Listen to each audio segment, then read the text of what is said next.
मैं सूरज। मैं सौरमंडल के केंद्र में स्थित एक तारा हूँ। मेरे चारों ओर सौरमंडल में स्थित सभी खगोलीय पिंड घूमते रहते हैं। अगर मैं इस ब्रह्मांड में नहीं होता तो शायद ही आप इंसान इस पृथ्वी पर होते। मैं पृथ्वी के लिए रोशनी प्रदान करता हूँ। इसके साथ ही मैं ऊर्जा का एक बहुत ही बड़ा स्रोत माना जाता हूँ।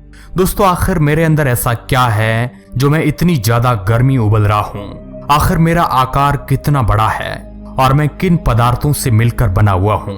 क्या मैं हमेशा के लिए ही ऐसे ही रोशनी देता रहूंगा या मेरा भी एक दिन अंत हो जाएगा?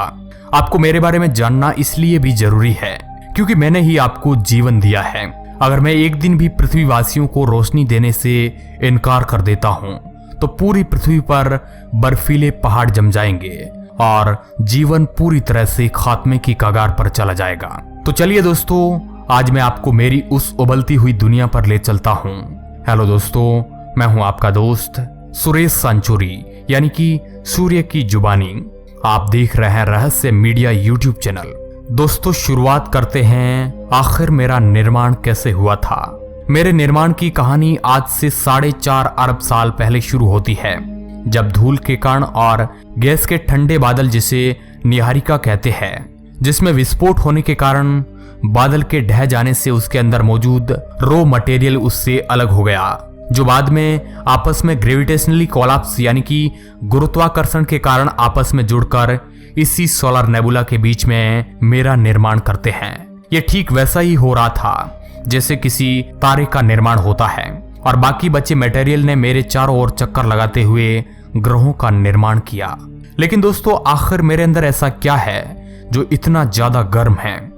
आपको बता दूं कि मैं मुख्य रूप से हाइड्रोजन और कुछ मात्रा में हीलियम गैसों से मिलकर बना हुआ हूँ। इसके साथ ही ऑक्सीजन, कार्बन, लोहे और नियोन भी मेरे अंदर मौजूद है। मेरे केंद्र में एक विशाल दबाव और मेरे बड़े आकार के कारण बहुत बड़ा गुरुत्वाकर्षण बल है। जब मेरी उत्पत्ति हुई तब यह दबाव एक बड़ी मात्रा की ऊष्मा का कारण बना और हाइड्रोजन ने जलना शुरू कर दिया। हाइड्रोजन का जलना एक न्यूक्लियर रिएक्शन है। इसी कारण यह क्रिया फ्यूजन रिएक्शन कहलाई, क्योंकि इस प्रक्रिया में हाइड्रोजन के नाभिक आपस में संलयित होते हैं और इनके बनने के कारण ही हीलियम गैस का निर्माण हुआ। इस प्रक्रिया में ऊष्मा, प्रकाश और विकिरण यानी कि रेडिएशन के रूप में ऊर्जा की एक बड़ी भारी मात्रा निकलती है। यही वजह है कि मैं आपको हमेशा चमकता नजर आता हूँ। इस क्रिया को होने में हर सेकंड 7 करोड़ टन हाइड्रोजन जलती है और इस दर पर जलने के बावजूद भी मेरे अंदर अभी इतनी हाइड्रोजन है कि मैं अगले 5 अरब सालों तक इसी प्रकार जगमगाता रहूंगा। इसी हाइड्रोजन के जलने से पैदा हुई ऊष्मा की वजह से ही मैं इतना ज्यादा गर्म हूँ। मेरा बाहरी सतह का तापमान 5500 डिग्री सेल्सियस के करीब है, जबकि मेरा अंदरूनी भाग का तापमान लगभग 1 करोड़ 40 लाख डिग्री सेल्सियस है। मेरे केंद्र में जो ऊर्जा पैदा होती है उसे मेरी बाहरी सतह पर आने के लिए 5 करोड़ साल लगते हैं। वहीं अगर मेरे आकार की बात की जाए तो सौरमंडल के कुल वजन में 99.24% वजन अकेला मैं घेरता हूँ। मेरा व्यास 13,92,000 किलोमीटर है। पृथ्वी से मैं 10 लाख गुना बड़ा हूँ। मेरा आकार इतना बड़ा है कि मेरे अंदर 13 लाख पृथ्वियों को आराम से सेट किया जा सकता है। मेरा गुरुत्वाकर्षण पृथ्वी के मुकाबले 28 गुना ज्यादा है। अगर आपका वजन पृथ्वी पर 60 किलो है तो मेरी दुनिया में आपका वजन 1680 किलो हो जाएगा। मेरे धरातल पर उतरने के बाद 648 किलोमीटर प्रति सेकंड की दर से उड़कर आपको बाहर आना होगा, अन्यथा आप मेरे वायुमंडल से बाहर नहीं निकल सकेंगे। मेरे गुरुत्वाकर्षण का अंदाजा आप इस बात से भी लगा सकते हैं कि करीब 6 अरब किलोमीटर दूर स्थित प्लूटो को भी मैं अपने चारों ओर घूमने को मजबूर कर रहा हूँ।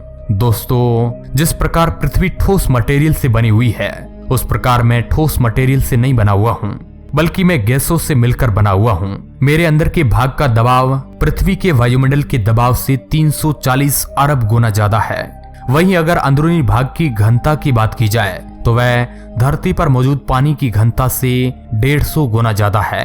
मैं पृथ्वी और अन्य ग्रहों से बहुत ही अलग हूँ। वास्तव में देखा जाए तो मैं एक तारा हूँ, हमारी आकाश गंगा के 100 अरब तारों जैसा एक तारा। दोस्तों, मैं G2 श्रेणी का तारा हूँ जो आकाश गंगा के 10% तारों में से एक हूँ। आपने कभी सोचा होगा कि पृथ्वी मेरा चक्कर लगाती है, लेकिन क्या मैं भी किसी का चक्कर लगाता हूँ?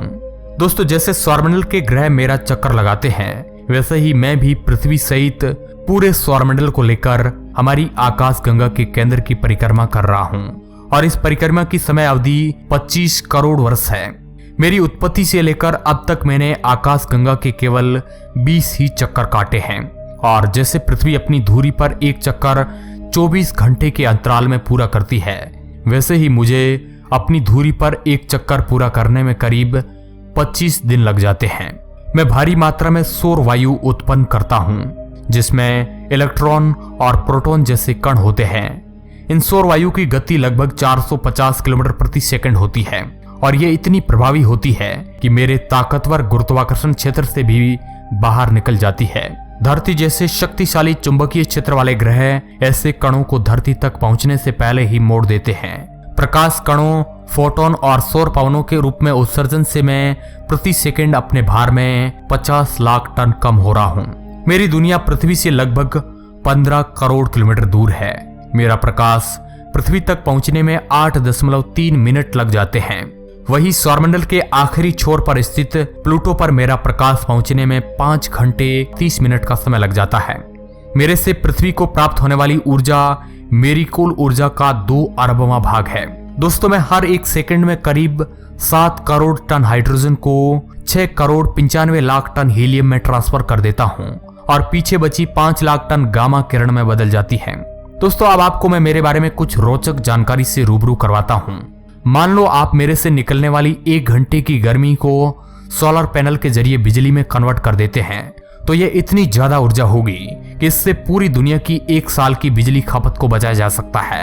अगर आप कल्पना करते हैं कि केवल 1 दिन के लिए मैं अपनी रोशनी देने से इनकार कर देता हूँ, तो पूरी धरती पर कुछ ही घंटों में बर्फ के पहाड़ों का ढेर लग जाएगा और धरती का हाल उत्तरी व दक्षिणी ध्रुवों की तरह हो जाएगा। मेरे 1 वर्ग सेंटीमीटर के इलाके से जितनी ऊर्जा पैदा होती है, उस ऊर्जा से 100 वाट के 64 बल्ब आराम से जलाया जा सकता है। अगर दोस्तों कोई भी ऑब्जेक्ट मेरे से 20,22,000 किलोमीटर के एरिया में आता है, तो मैं उसे अपनी ओर खींचने में देर नहीं करता हूँ, चाहे आप भी क्यों ना हो। मेरा असल में रंग सफेद है, मगर वातावरण की वजह से मैं पीला नजर आता हूँ। लेकिन दोस्तों, क्या मैं हमेशा ही इसी तरह रोशनी देता रहूंगा या फिर मेरा भी एक दिन अंत होने वाला है? मगर आपको भी जानकर हैरानी होगी कि एक दिन ऐसा आएगा कि मेरा अस्तित्व खत्म हो जाएगा। जो जन्म लेता है उसकी मृत्यु भी निश्चित है और यही इस ब्रह्मांड का नियम है। किसी भी तारे के जन्म लेने का समय करोड़ों सालों का होता है। एक तारा अरबों सालों तक अपना प्रकाश देता है, लेकिन एक दिन वो अपना प्रकाश खो बैठता है। उस तारे की ऊर्जा खत्म हो जाती है और कई तारे तो ब्लैक होल बन जाते हैं। शून्य से शुरू हुआ सफर शून्य पर आकर खत्म हो जाता है। कुछ वैज्ञानिकों के अनुमान के हिसाब से 1.5 अरब वर्ष बाद में अब से 10% ज्यादा चमकने लगूंगा, जिस कारण पृथ्वी का वायुमंडल और नमी पर दुष्प्रभाव पड़ेगा। आज से 5 अरब साल बाद मेरी चमक 40% तक बढ़ जाएगी। उससे होगा यह कि पृथ्वी पर मौजूद सारे महासागरों और नदियों का पानी जल वाष्प बनकर उड़ जाएगा। जबकि आज से 5 अरब 40 करोड़ साल बाद मेरे में मौजूद हाइड्रोजन पूरी तरह खत्म हो जाएगी और उसके बाद मैं अपने हीलियम गैस और आगे अपने आधार को ही जलाने लगूंगा और अपने खात्मे की ओर रवाना हो जाऊंगा। फिर आज से लगभग 7 अरब 70 करोड़ साल बाद मैं लाल दानव का रूप धारण कर लूंगा और आकार में 200 गुना तक बड़ा हो जाऊंगा। मेरा आकार बुध ग्रह तक पहुंच जाएगा, शायद शुक्र ग्रह भी मेरी चपेट में आ जाए। उसके बाद बारी आएगी पृथ्वी की, मगर अफसोस इस बात का, तब तक तो पृथ्वी से सभी जीवों का नाश हो चुका होगा और करोड़ों सालों बाद अब मेरे में सिर्फ हीलियम ही बचा होगा और वह हीलियम कार्बन में रूपांतरित होने लगेगा, जिससे मैं और ज्यादा फूलूंगा। धीरे धीरे मेरा बाहरी आवरण किसी सिक्के की तरह उखड़ जाएगा। इसके 20 करोड़ साल बाद मैं एक सफेद बौने तारे में कन्वर्ट हो जाऊंगा। उस वक्त मेरा आकार करीब शुक्र ग्रह जितना छोटा किसी गुठली जितना आंतरिक भाग बचेगा। फिर मेरे में इतनी ज्यादा गर्मी होगी कि आप उसका अंदाजा भी नहीं लगा सकते हैं। मगर धीरे धीरे मैं रोशनी और टेम्परेचर को भी खो दूंगा और बुझकर काले कोयले के समान हो जाऊंगा।